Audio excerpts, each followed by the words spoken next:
As Japan expanded across the Pacific, war swept up not just soldiers but also nurses, clerks, and civilians.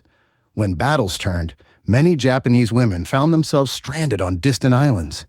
Capture meant a sudden collapse of identity, from citizens of an empire to prisoners of war.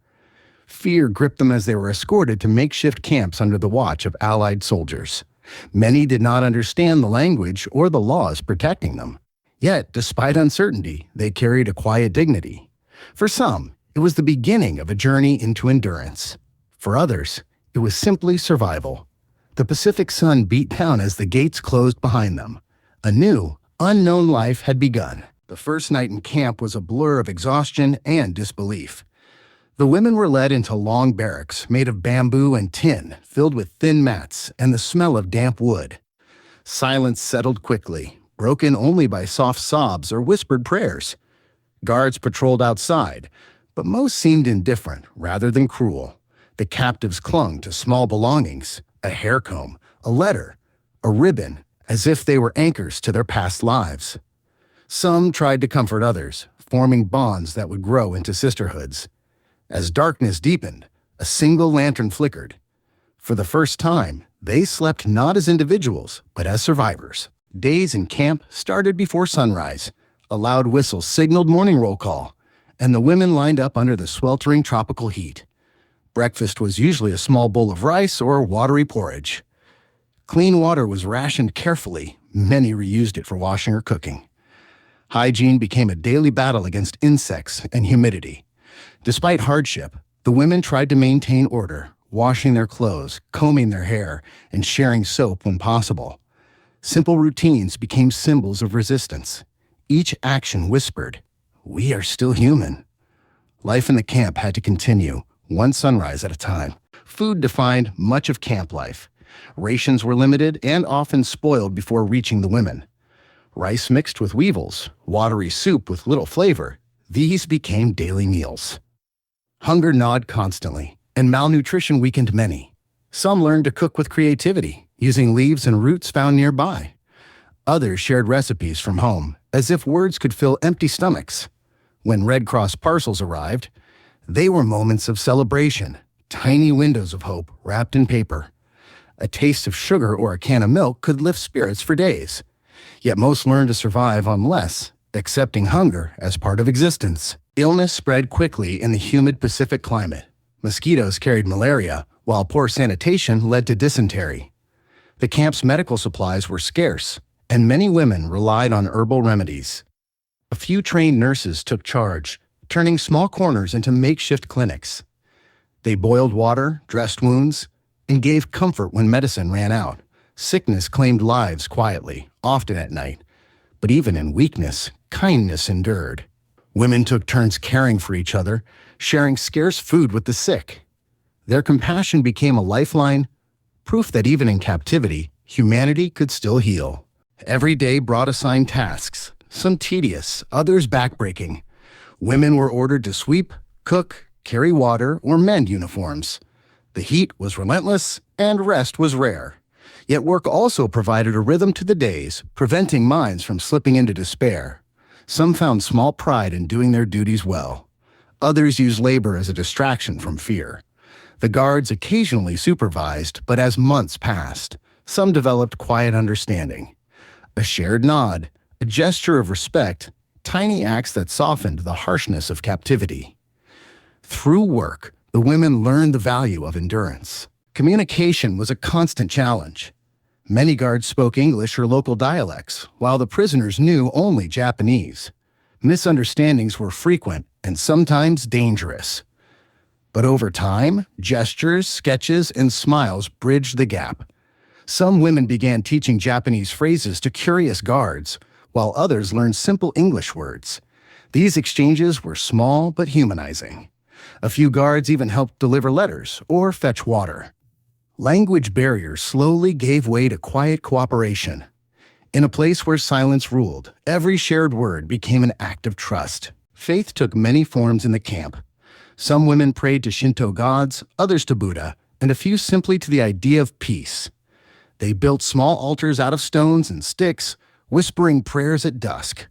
Religion became both comfort and rebellion. It reminded them of the world beyond the fences. Singing hymns or chanting quietly helped them endure the long nights. Hope was fragile, but it survived through shared rituals. Even in captivity, they found strength in something unseen. Their belief, however simple, became a weapon against despair. Friendship became the heartbeat of survival. The women formed small groups, caring for each other like family. They shared food, comforted the sick, and whispered memories of home. Birthdays were remembered with hand-drawn cards made from scrap paper. Laughter sometimes returned, echoing softly in the barracks. In a world stripped of freedom, relationships restored a sense of identity. These friendships transcended rank or background. Nurses, clerks, and wives all became sisters. Together, they carried the emotional weight of captivity and found strength in unity. When letters arrived, they became treasures. Some came through Red Cross channels. Others never reached their destinations. Reading a few sentences from loved ones could transform a day. The women read them aloud, smiling through tears. They folded and refolded the papers until they wore thin. For those who received no word, others shared their letters to keep hope alive. News of the outside world, no matter how small, was a reminder that they were not forgotten. Each envelope held not just ink, but the promise of reunion. In the Pacific, seasons blurred between rain and sun. Monsoon storms drenched the camp, turning paths to mud. Clothes never fully dried, and mosquitoes multiplied. When dry months came, dust filled the air and heat shimmered off the tin roofs. The women marked time by the weather, the changing winds, the first rain, the blooming of flowers outside the fence. Nature became their calendar. Each season brought new challenges, but also beauty. Watching a sunrise or hearing a bird sing reminded them that life outside the wire still continued. Small gestures often carried great meaning. A guard leaving extra rice, a nurse sharing her last bandage, or someone mending another's torn dress, all spoke of shared humanity. These moments didn't erase suffering but softened it. The women learned that kindness could exist even among enemies. One cup of tea, quietly offered, could break barriers of war. Compassion became a silent rebellion, proof that even in the darkest places, the light of empathy could not be extinguished.